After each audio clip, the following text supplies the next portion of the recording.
오늘 말씀은 제목이 나라 임하옵시며입니다. 나라가 임하시오며.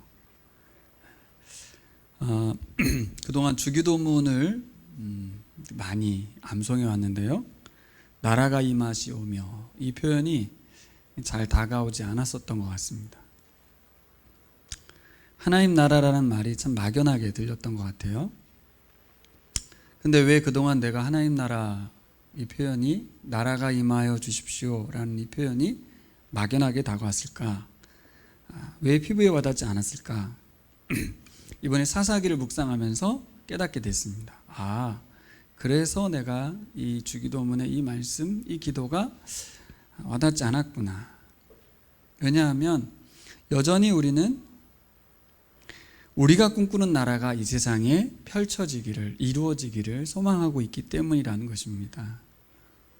주님은 분명히 우리에게 하나님 나라가 임하게 해달라 기도하라 이렇게 말씀하셨지만 우리의 기도는 내가 꿈꾸는 세상이 펼쳐지기를 기도하고 있습니다. 그러니 하나님께서 꿈꾸시는 나라를 위하여 기도하라는 말이 와닿지 않았던 것 같습니다.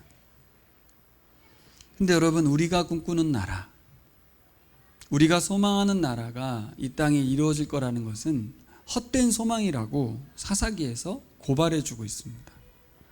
그런 일은 없다는 것입니다. 결국엔 하나님 나라가 임할 거라는 것이죠.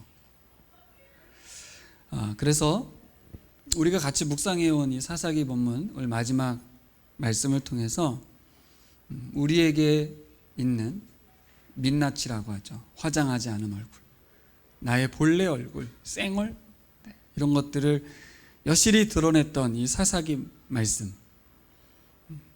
사람들의 생각이 얼마나 고장나고 마음이 얼마나 어두워졌는지 정말 이 정도야 싶은 그런 상태를 하나님께서 보여주고 계십니다.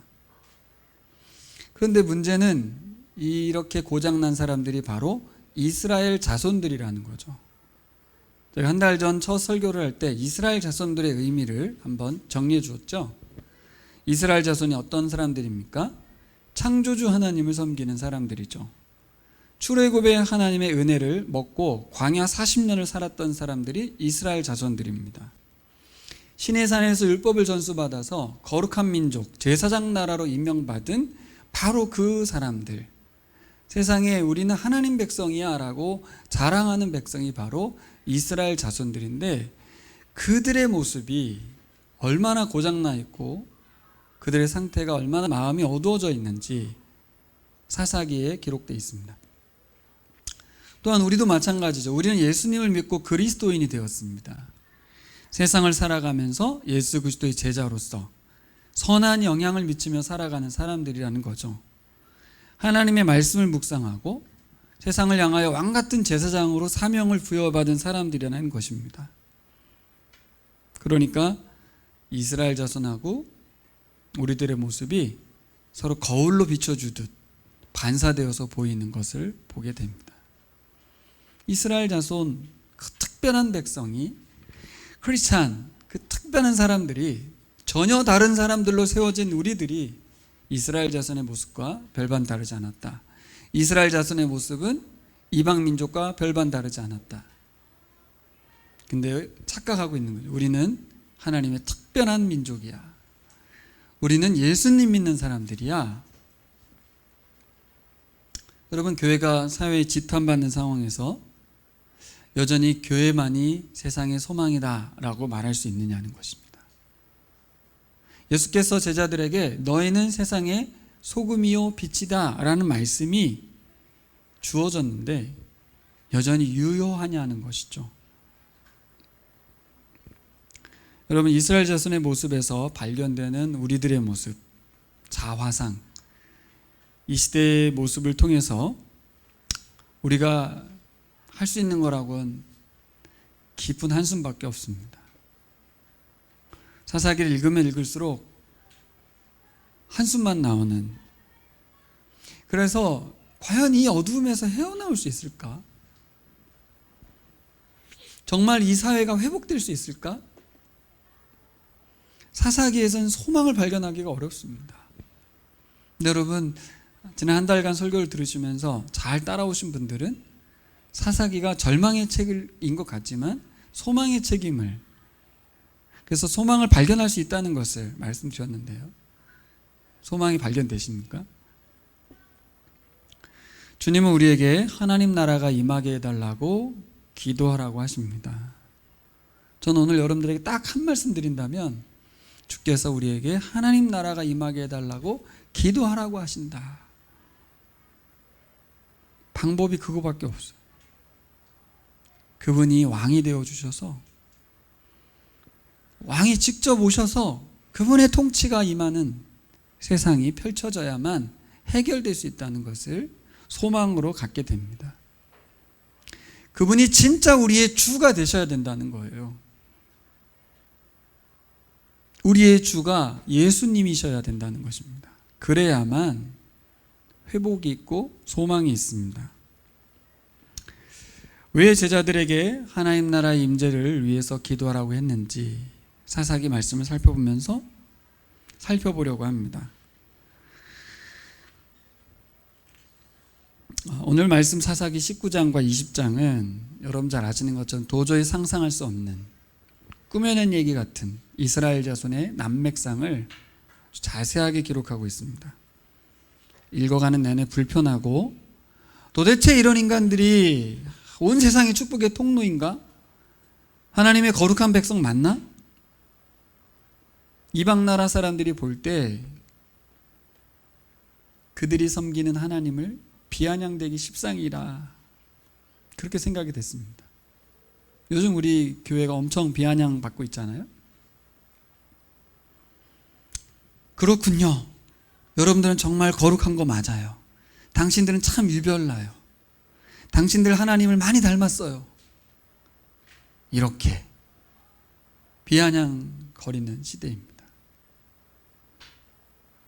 당장 방역 패스에 대한 이야기가 내일부터 이제 벌금이 물려지는데, 방역 패스의 예외를 종교기관을 둔 것에 대해서 모두 댓글은 왜 종교기관이 방역 패스의 대상이 되어야 하냐. 이미 교회는 종교기관의 대표가 됐고요. 절도 아니고 천주교도 아니고, 거기서 말하는 종교기관은 교회라고 인식이 되고 있고, 교회가 왜 특혜를 받아야 되냐, 이렇게 말하고 있습니다. 만약에 이번에 방역 패스를 교회에 도입했으면 난리가 났겠죠. 교회는 또 들고 일어났을 것입니다. 사회는 교회가 방역 패스를 도입하지 않기를 바라고 있고, 교회는 방역 패스를 도입하면 가만 안 두겠다고 하고 있는 이런 상황에 몰려 있습니다. 여러분, 당신들 하나님 많이 닮았어요. 이스라엘 자손 당신들 하나님 백성 맞아요. 참 특별하네요. 유별나네요. 라는 비아냥을 듣게 된 것. 부끄러움은 누구의 몫입니까? 하나님 앞에 너무나도 죄송하고 부끄럽고 너무나 안타깝습니다. 하나님의 영광의 이름을 부끄럽게 만든, 그래서 우리가 죄인이고 우리 너무나도 잘못한 것이 많다고, 죄송하다고 회개할 수밖에 없습니다. 그렇게 죄송한 마음을 갖고 있습니다, 우리가. 그런데 문제는, 주님 우리가 죄인이에요, 우리가 잘못했어요, 우리 연약합니다 라고 치부하고 또다시 바쁜 일상 속에서 어물쩍 넘어가게 되는 우리를 보는 거예요. 그렇게 이스라엘 자손은 계속 그렇게 시간을 보내고 있었고, 우리들도 그렇게 계속 잘못했습니다 라고 하면서 어물쩍 넘어가는 것. 도대체 이 이스라엘을 어떻게 할 것인가? 도대체 우리 크리스찬들을 어떻게 해야 할 것인가? 하나님이 이스라엘 어떻게 하시는지 우리가 살펴봤으면 좋겠습니다. 도대체 어떻게 처리하시는지. 오늘 우리가 읽은 말씀은 19장 20장에서 긴 스토리 중에서 본문의 짧은 토막을 제가 잘랐는데요, 사사시대의 사회상이 고스란히 드러나 있습니다. 이 사사기를 읽는 후대들, 이스라엘의 후손들이 꼭 읽었으면 하는 내용인 거고, 우리들도 꼭 읽었으면 하는 내용이기 때문에 성경이 기록되어 있습니다. 왜 그랬을까요? 하나님께서 이 어두운 시대 이야기를 적나라하게 드러냈던 이유가 뭘까요? 사사시대보다 좀 더 나은 삶을 살아라, 그 정도일까요? 그렇지 않습니다. 사사시대와 전혀 다른 세상을 만들라는 것이죠. 하나님께서 이스라엘 백성을 부른 목적대로 다른 세대를 만들어내라는 거예요. 그러니까 여러분, 우리가 어물쩡 그런가 보다, 어쩔 수 없다 할 게 아니라 어떻게 하면 다른 세대가 출현할 것인가, 어떻게 하면 다른 세상이 도래할 것인가를 고민해야 될 것입니다. 그 나라가 바로 하나님께서 말씀하신 하나님 나라입니다. 하나님 나라가 이 땅 가운데 임하기를 기도하라, 이렇게 말씀하고 계십니다. 우리가 살펴본 오늘 말씀에서 첫 번째로 우리가 생각해 볼 것은, 여러분도 보면 아시겠지만 여성의 인권이 무참히 짓밟히는, 사회적 약자가 희생되는 그런 나라였습니다. 그런 공동체였습니다. 이 공동체가 과연 하나님이 원하는 공동체가 맞을까 싶은 그런 공동체였습니다. 베냐민 땅 기브아에 도착한 레위인 일행이 손님이었죠. 그래서 그 당시의 문화는 손님이 오면 환대를 해줘야 되고 그들을 보호해줘야 됩니다. 이것은 사회적 약자를 돌보라고 하신, 이방인과 고아를 돌보라고 하신 하나님의 뜻이었습니다. 그런데 그 손님이 광장에도 있었지만 모두가 외면했잖아요. 하나님의 말씀의 정신이 전혀 시행되지 않고 있었습니다. 환대만 하지 않은 게 아니라 오늘은 무슨 사건이 등장해요? 불량배들이 찾아와서 레위인에게 동성관계를 하겠다고 대놓고 요구했습니다. 마치 굶주린 사자가 먹잇감을 찾았듯이 밤이 되자 막 찾아와서 꺼내라고, 달라고 요구했습니다. 이것을 보면 그 시대 사람들이, 그 불량배들이 평소에 어떤 나날들을 보냈는지 알 수 있죠.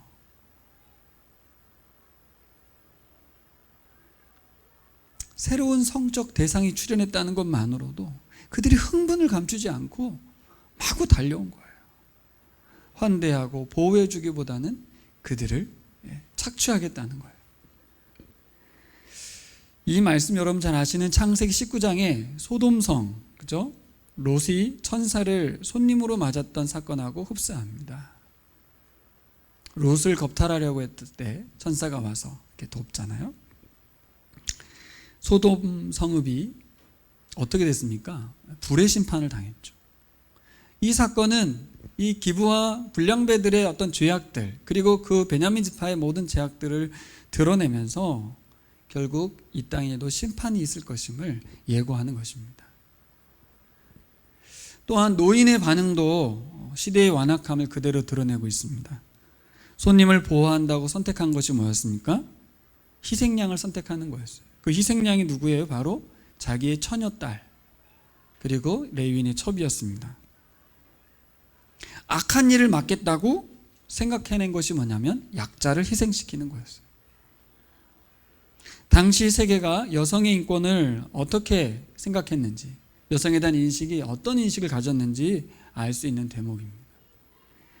자신과 레위인을 보호하기 위해서 대신 희생을 강요하는 전형적인 강자의 폭행이죠. 딸이나 아내는 남편과 부모가 보호해야 될 대상입니다.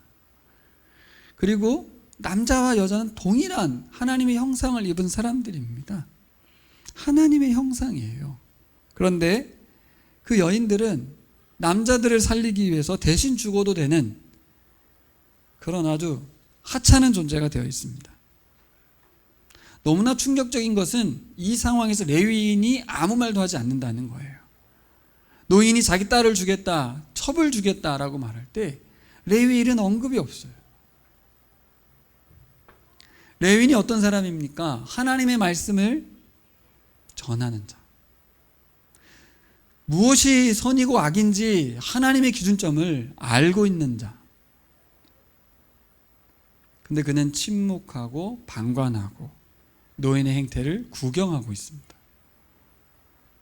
마치 이 시대에 사회적 불의가 팽배한데도 우리 기독교 지도자들이 침묵 내지 방관하는 것하고 다르지 않습니다.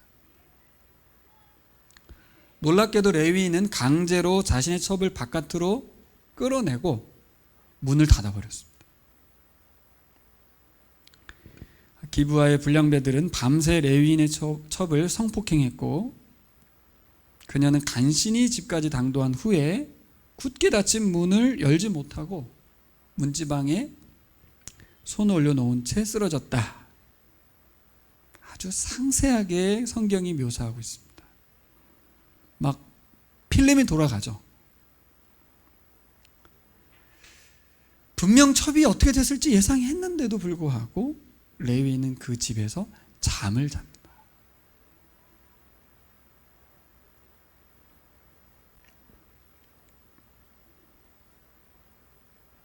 레위인이 잠을 잤다. 이거는 그냥 죄악을 저질렀다를 떠나서 이 정도로 사람이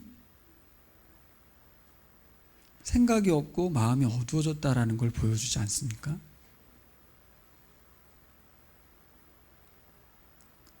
어떻게 잠이 오죠? 그 사람에 대한 분노 말고요. 그 사람의 상태. 다음은 더 웃깁니다. 레위는 아침에 집을 떠나려고 했습니다. 성경이 그렇게 기록하고 있어요. 길을 떠나려고 문을 열었지 어떻게 됐나 보려고 문을 열지 않았습니다. 첩에 대한 생각이 전혀 없습니다. 문 앞에 첩이 쓰러져 있는 걸 보고서는 놀라지도 않습니다. 예상했다는 얘기죠. 안타까워하지도 않습니다. 그녀를 집안에 들이지도 않습니다. 레위인은 그녀에게 이렇게 말합니다. 일어나서 가자.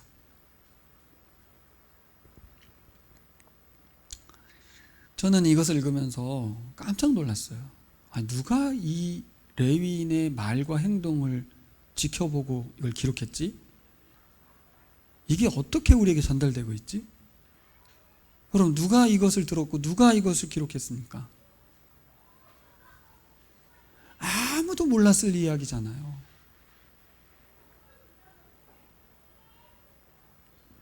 하나님이 기록하신 거죠. 하나님. 성막을 섬기고 하나님을 섬기기 위해서 뽑힌 지파 레위 지파 사람이 이 어처구니 없는 행태를 보였다라고 하나님이 자세히 기록해서 우리에게 알려주고 있습니다.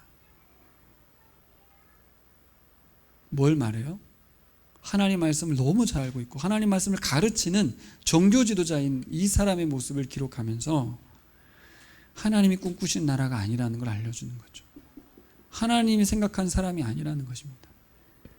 하나님 말씀 무시되고 그 하나님의 말씀의 정신이 무너졌을 때 어떤 사회가 펼쳐지는지 하나님 말씀을 딸딸딸 외우고 가르치고 절기 제사를 잘 지낸다 하더라도 그 인간이 어떤 모습을 취했는지 하나님이 다 보시고 성경에 기록해 주셨습니다. 여러분, 무엇이 이렇게 말도 안 되는 사회를 만들었을까요? 사사기에는 뭐라고 되어 있습니까? 왜 이렇게 됐다고 써 있습니까? 18장과 19장의 1절을 보면 똑같은 표현이 나옵니다. 한번 볼까요? 18장 1절, 19장 1절 같이 읽겠습니다. 그때 이스라엘에 왕이 없었고 단지파는 이스라엘 지파들 가운데서 아직 그들이 유산으로 받을 땅을 얻지 못하였으므로 그들이 사로잡고 살 땅을 찾고 있었다. 19장 이스라엘에 왕이 없던 때에 한 레위 남자가 에브라임의 산골에 들어가서 살고 있었다. 그는 유다 땅의 베들레헴에서 한 여자를 첩으로 데려왔다. 자, 동일한 게 뭐가 있습니까? 그때에 왕이 없었다는 거예요. 왕이 없던 시대였기 때문에 이런 일이 벌어졌다라고 배경 설명을 하고 있는 것이죠. 왕에 의한 절대적인 기준점이 사라진 시대였다. 후대 사람들이 이 사사기를 읽었을 때는 왕정시대 아니겠습니까? 그때는 왕이 있었습니다. 과연 후대는 왕이 있어서 달랐을까요? 하나님이 왕이시지만 왕이신 하나님 말씀이 전혀 상관없던 시대.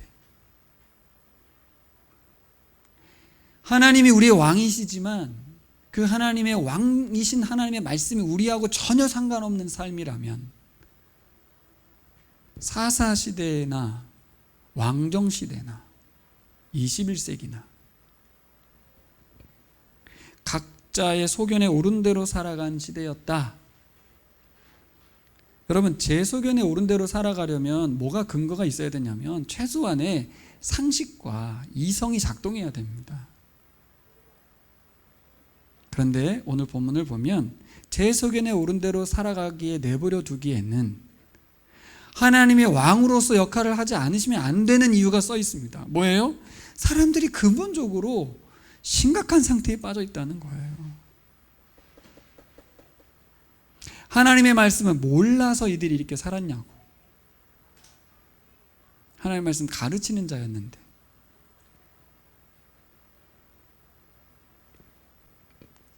제 소견에 오른 대로 살아가는 사회는 생명을 경시합니다.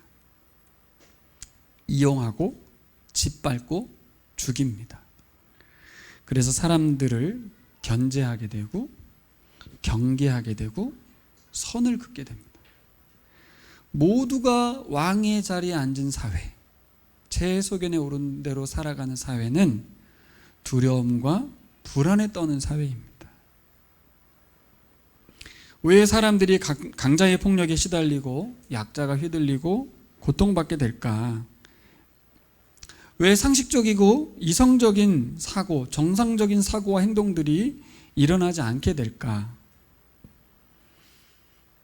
그 이유는 사람들이 삶의 모드가 아니라 생존 모드로 살아가고 있기 때문에 그렇습니다. 생존 모드. 내가 생존하는 게 우선순위로 잡혀 있기 때문에 타인을 돌아보지 않게 됩니다. 나 살기도 벅차기 때문에 타인의 아픔과 어려움을 돌아본다는 건 사치가 되는 것입니다. 자신들이 살기에 벅찬 생존 모드로 살아갈 때 사회는 약자가 설 공간이 없습니다. 경쟁 사회, 짓밟는 사회이기 때문에 그렇습니다. 그리고 좀 더 나아가면 오늘 본문에처럼 사회적 약자의 희생을 강력하게 요구합니다. 그들의 약함이 강자의 공격의 대상이 되는 거예요. 그러면서 그들은 합리화합니다. 무능해서 그런 거야. 니들이 노력하지 않아서 그래. 너희들이 공부를 안 해서 그런 거야. 게을러서 그런 거야. 그러니 너희들 책임이야. 그러면서 세상은 우리에게 계속해서 끊임없이 불안을 조장하고 열심히 살 것을 요구합니다. 그렇지 않으면 도태된다는 거죠. 사회에서 루저가 돼서 사라질 수 있다는 거예요. 좀 다른 말로 하면 그렇게 노력하지 않으면 사람답게 못 산다는 뜻입니다. 정말 그렇습니까, 여러분? 여러분, 우리가 세상이 알려주는 그 거짓에 학습돼 있어요. 그래서 생존 모드에 빠져가지고 허우적대고 있어요. 그래서 살기 위해 노력하고 살아남기 위해서 열심히 노력하고 있습니다. 살아야 해.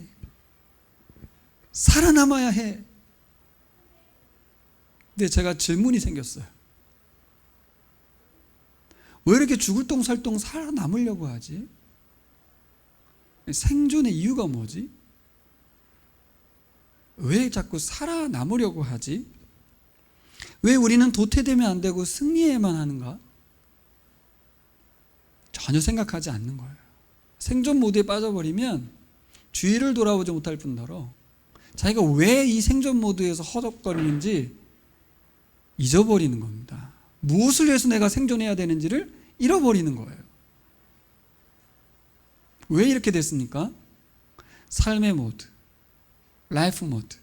하나님께서 우리를 이 땅에 보내신 이유와 목적, 남은 생에서 내가 무엇을 하며 살아야 되는 사명과 소명을 잃어버리면 말씀 많이 알면 뭐하고 직분이 있으면 뭐하겠습니까? 생존 모드. 먹고 사는데 바쁘게 됩니다. 여러분, 근데 뭐가 문제냐면 생존 모드로만 살아가면 사회가 공멸한다는 거예요. 이게 문제입니다. 누군가 삶의 모드로, 라이프 모드로 샬롬을 살아가면서 세상을 돌아보고 약자를 살피며 하나님 나라를 세워가야 되는데 모두가 생존 모드로 살아가면 공멸입니다. 죽는 거예요. 다 죽는 겁니다. 여러분, 생존 모드로 살아가면 최종적 죽음은 늦추겠죠. 하지만 이 땅에서 지옥 같은 삶을 살게 됩니다. 내 존재의 가치도 없고요. 사람들이 서로 경쟁하고 짓밟고 이기고 싸우고 내가 올라서고 샬롬과 안식이 없는 상태로 살아간다. 이게 지옥이죠. 여러분, 묻겠습니다. 사사기 19장과 20장에 있는 이런 사회에 살고 싶으십니까? 이게 여러분들이 바라는 세상입니까? 아니잖아요. 하나님도 바라는 게 아니고 우리도 바라는 게 아님에도 아무리 시간이 지나도 세상은 변하지 않습니다. 오늘 말씀은 심상치 않은 전개가 이어지죠. 첩이 당한 범죄에 대해서 레위인이 분노합니다. 그래서 첩의 시신을 12토막을 자르죠. 그리고 각 지파에 보냈습니다. 도대체 우리가 이스라엘 자손인데 어떻게 이스라엘 자손 중에 이런 일이 일어나느냐라고 말합니다. 참 말이 재밌죠. 우리는 이스라엘 자손인데 어떻게 이런 일이 일어나는가? 그러면서 하는 말이 뭐예요? 대안을 내어놓으십시오. 우리는 하나님 백성 아닙니까? 이렇게 말을 합니다. 여러분 잘 아시는 것처럼 11지파 연합군이 결성됐고요. 40만 명이 모였습니다. 성경 해설에도 나오지만 가나안 원주민을 몰아낼 때 절대로 40명이 모인 적이 없습니다. 40만 명이. 각자 각계 전투였어요. 근데 이 동족 상잔의 비극에 40만 명이 힘을 합쳤어요. 반면 베냐민 지파는 이 전쟁에서 물러서지 않고 2만 6천 명이 모였습니다. 그리고 기브아 백성 700명까지 2만 6,700명이 모였습니다. 베냐민 지파와 싸움은 20대 1의 싸움입니다. 근데 이 베냐민 지파가 게임이 안 되는 이 전쟁에 물러서지 않은 이유가 뭐죠? 딱 한 가지밖에 없어요. 너희는 정의롭냐? 그런 뜻입니다. 우리가 불의하면 너희는 정의롭냐? 여러분, 20장에서 동족들 간의 전쟁이 일어나죠. 이것은 하나님의 심판을 상징합니다. 소돔과 고모라 성에 불의 심판이 임했다면 여기에선 자기들끼리 서로 혈안이 돼서 죽이는 거예요. 이 불의한 자들이 무엇을 위해 싸웁니까? 정의를 위해서 싸우는 거예요. 정의를 세우겠다는 거예요. 하나님의 정의는 11지파 연합군에 대한 2번에 걸친 심판이 먼저였습니다. 하나님의 이름으로 가나안 이방민족 심판하듯 정당성을 부여받아서 하나님 누가 먼저 올라갈까요? 유다인이라. 이 말씀은 사사기 1장에 있는 내용하고 똑같은 내용입니다. 꼭 가나안 백성 처단하듯이 베냐민 지파를 처단하겠다는 거예요. 몰살시키겠다는 거예요. 40만 명이. 그때 하나님이 올라가라 말씀하시죠. 돌아온 게 뭐예요? 처절한 패배였습니다. 1차 2만 2천 명이 죽고 2차 1만 8천 명이 죽었습니다. 게임이 안 되는 이 전쟁에서 그러니까 이해가 안 되잖아요. 하나님이 올라가라고 했는데 20대 1의 싸움인데 그중에 10분의 1이 죽었어요.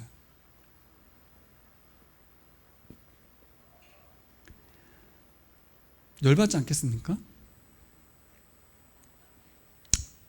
3차 전쟁은 베냐민 지파를 향한 하나님의 심판이 이어졌죠. 베냐민 자손은 600명만 남겨놓고 모두 죽었습니다. 600명은 남은 게 아니에요. 도망간 거예요. 뒤늦게 이스라엘은 땅을 치면서 후회하고 이스라엘 지파 공동체 중에 베냐민 지파가 공중에 사라지게 된 이 사건입니다. 이게 왜 후회할 일인가? 이스라엘이라는 나라는 12지파 연합체이기 때문에 한 지파가 사라지면 이스라엘은 존재 자체의 의미가 없어요. 형제를 죽인 거잖아요. 여러분, 이 시대가 사사시대를 많이 닮았다라는 말을 듣게 됩니다. 어떤 면에서 닮은 거예요? 모두가 자신들이 정의롭다고 외친다는 거죠. 그리고 그 사람들이 뭐라고 하냐면 불의를 심판하겠다고 말합니다. 양극단에 서서 서로를 공격합니다. 중간에 선 사람들은 양쪽을 욕합니다. 모두가 다 정의롭고 불의에 대한 징계를 한다는 거죠. 여러분, 제 소견에 옳은 대로 살아가기 때문에 자기가 정의가 되고 자기의 판단이 불의가 되는 거예요. 하나님이 판단하지 않고 자기가 판단하는 거예요. 그러니까 죽여버리는 거예요. 자, 말씀을 정리해 보겠습니다. 과연 이 세상에 이성적이고 정상적인 나라가 펼쳐질 수 있을까라는 의문이 들죠. 도대체 이스라엘 나라 이거 정신 차릴 수 있을까? 약자들이 배려받고 서로 존중하고 사랑하며 섬기는 사회가 생겨날 수 있을까? 소망이 없습니다. 이스라엘이라는 나라는 소망이 없습니다. 그럼 우리는 어떻습니까? 우리는 만들어낼 수 있을까요? 우리에게도 무슨 선한 것을 찾아볼 수가 없습니다. 그래서 우리의 주가 되신 예수 그리스도께서 오셨습니다. 율법이 세울 수 없었던 사회를 그리스도의 십자가와 부활이, 복음이 새로운 세상을 만들어냅니다. 할렐루야. 하나님은 수많은 이 땅의 자기 백성 가운데서 이스라엘 민족을 선택하고 부르셨죠. 그리고 하나님의 말씀을 들려주셨습니다. 그 말씀이 이루어진 나라를 추진하셨어요. 그게 이스라엘 나라인데, 근데 이스라엘은 어떻게 반응했냐면 그 하나님의 말씀을 법궤 안에 가둬버렸습니다. 그리고 지금도 계속해서 말씀하시는 그 하나님의 목소리를 성막 안에 가둬버렸어요. 본문에 보면 뭐가 나오냐면 그때의 성막은 실로에 있었다, 이런 말이 나옵니다. 본문에 실로라고 하는 성막, 그 종교 중심 그 지역에 성막이 있었고 거기 법궤가 있었는데 하나님의 말씀은 법궤 안에, 하나님 그 성막에 갇혀서 전혀 힘을 쓸 수 없었다는 거죠. 그러니까 이제 하나님을 몰아낸 아담처럼 다 자기가 왕의 자리에 앉아서, 하나님 자리에 앉아서 뭐라고 말합니까? 내가 말하는 게 정의다, 내가 판단하는 것이 불이다, 이렇게 말한 겁니다. 간단합니다. 여러분, 우리도 하나님의 말씀을 가둬버리고 하나님을 그냥 가정에 모셔만 놓고 있으면 내가 말하는 것이 정이고 내가 판단하는 것이 불의가 되는 그런 세상이 펼쳐지는 것입니다. 전형적으로 나타난 것이 가인과 아벨 사건입니다. 가인이 아벨을 죽이고 나서 하나님 물어보죠. 하나님 뭐라고 합니까? 네 동생 아벨이 어디 있느냐? 그랬더니 가인이 뭐라고 말했습니까? 제가 동생을 지키는 자입니까? 이렇게 말했습니다. 그냥 지나치게 너무 슬픈 이야기죠. 가인은 뭐라고 했냐면 내가 동생하고 무슨 상관입니까? 내가 왕이고 내가 불의를 처단했는데, 내가 정인데 동생은 불의해서 죽었을 뿐입니다. 이렇게 말하는 것이죠. 이 가인의 후예로서 우리들은 가인과 동일한 원리로 세상을 살아갈 때가 많습니다. 사사기의 이스라엘 자손은 바로 가인의 모습을 비춰주고 있습니다. 여러분, 아벨 죽이면 나는 어떻게 됩니까? 하나님의 사랑을 독차지할 수 있습니까? 공멸이라는 걸 알아야 됩니다. 같이 죽는 거예요. 사회적 약자들이 다 사라지고 부자들만 살았으면 하는 그들의 논리, 과연 사회적 약자들이 사라지면 그들은 샬롬이 올까요?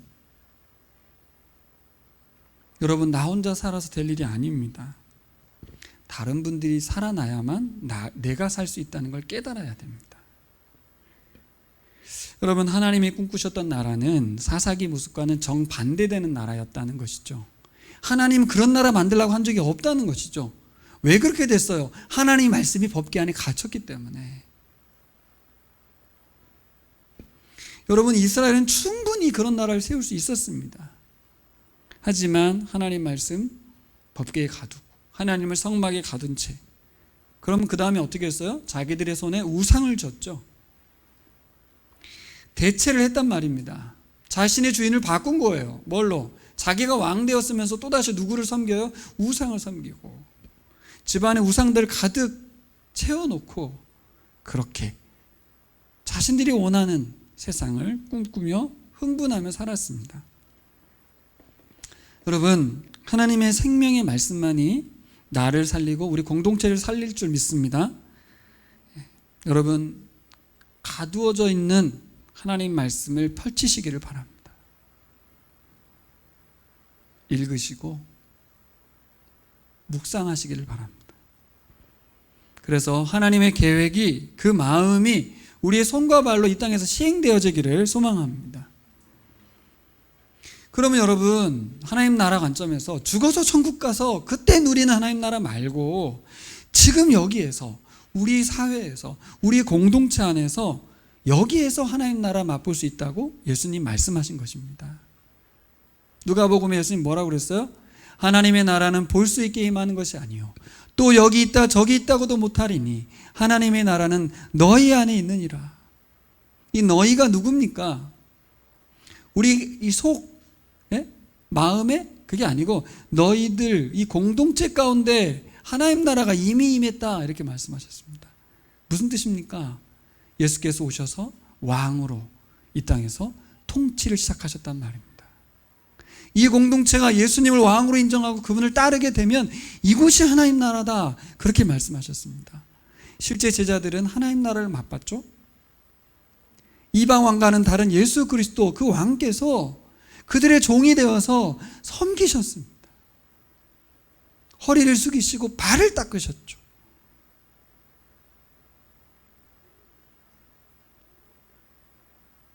한 번 세족식을 한 게 아니라 그분의 공생애 내내 제자들을 모두 끝까지 섬기셨습니다. 노력을 할 수 있는 게 아니었던 것입니다. 여러분, 하나님 나라 우리가 이뤄갈 수 있을까요? 그래서 이렇게 기도하라고 그랬잖아요. 하나님 나라가 오게 하여 주십시오. 우리가 하나님 나라를 이뤄가는데 주님 도와주십시오, 이 기도가 아니었어요. 뭐라고요? 하나님 나라가 임하게 하여 주소서. 그 하나님 나라의 임재의 주권이 누구에게 있습니까? 하나님께 있습니다. 하나님의 말씀이 하나님 나라 만들어가는 줄 믿습니다. 여러분, 우리가 하나님이 원하시고 갈망하는 바를 가슴 깊이 만났으면 좋겠습니다. 우리가 바른 갈망과 소망이 휩싸여 살아가기를 간절히 소망합니다. 전 그래서 이 4가지 기도를 한번 적어봤습니다. 주님, 말씀을 읽으면서 하나님 목소리를 듣게 해주십시오. 주님, 말씀에 나타난 예수 그리스도의 성육신과 부활의 소망을 발견하게 해주십시오. 주님, 그 말씀에 사로잡혀서 관계를 살리고 공동체를 세우는 삶을 살게 해주십시오. 주님, 하나님의 말씀의 일하심이 공동체 식구들 모두가 맛보며 살게 해주십시오. 사사기를 읽으면서 우리가 살고 있는 이 사회가 참 어둡고 악하다고 말하고 있고, 우리들 스스로도 이 사회 속에서 도대체 나의 정체성이 뭔지 헷갈리고 있을 때에 나라의 임하옵시며라는 주기도문의 기도는 유일한 소망인 거예요. 왜 이렇게 절망하고 어두움 속에서 헤매이고 있는가? 이 땅의 왕으로 예수 그리스도께서 오셨다는 것입니다. 할렐루야. 2000년 전에 와서 죽고 끝나고 부활하셔서 안 계신 게 아니고 지금도 말씀으로, 말씀에 순종하는 공동체를 통하여 하나님 나라는 맛보여지고 사라지고 있습니다. 할렐루야. 그래서 그 구체적인 그림을 그리시길 바라는 거죠. 그저 그냥 종교적으로 내적 평안 말고, 대부분은 그런 줄 알잖아요. 우리 지인들은 그런 줄 아시잖아요. 내적인 평안을 누리는 것이 하나님 섬기는 이유인 줄 알잖아요. 그거 말고 진짜 사회적으로 하나님이 뜻하신 그 말씀이 실천돼서 약자가 돌보아지고 서로가 서로를 존중하며 배려하며 살아가는 세상이 펼쳐지는 그림을 그리신 것입니다. 할렐루야. 그거 나중에 천국 가서 이루어지지 않고 여기서 일어날 수 있다는 것을 확신하냐는 것입니다. 여러분 확신하십니까? 내가 죽기 전에 그런 세상 만날 수 있을까? 언젠간 이루어질 거라고 저도 생각을 했습니다. 그리고 미지의 세계에서 일어나겠지. 세상에 어떤 교회가 그런 교회가 있긴 하겠지. 근데 제가 이번에 사도행전을 묵상하면서 깜짝 놀랐습니다. 아니 여기 이미 역사 가운데 있었네. 역사 가운데 예수께서 부활하시고 제자됐던 그 교회는 세상 속에 새로운 공동체를 만들었습니다. 그렇죠? 이전과는 다른 신전이 없는 공동체, 신의 형상의 조형물이 없는 공동체. 그런데 그들은 주중에 매일 모여서 밥을 먹고 자신들이 믿는 그 신을 향하여 기도했다는 것입니다. 뭘 기도했나 봤더니 자신들의 공동체를 위협하는 국가를 전복시켜달라고 기도하지 않았고 사회적 약자들을 너희 돌보아 달라 기도하고 하나님 나라가 확장되기를 기도했습니다. 그리고 자신들이 핍박하는 국가와 그 국가의 지도자를 위해서 기도했고 국가와 사회가 배제하고 혐오하고 있는 사람들, 병자와 여인들과 고아와 과부들을 돌아보아 그 힘을 주시고 도와달라고 기도했습니다.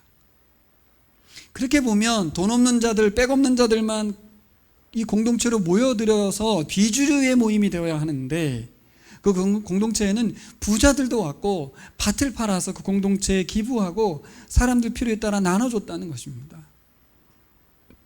바로 성령이 이끄시는 교회, 성령께서 말씀하신 바를 순종하는 교회였습니다.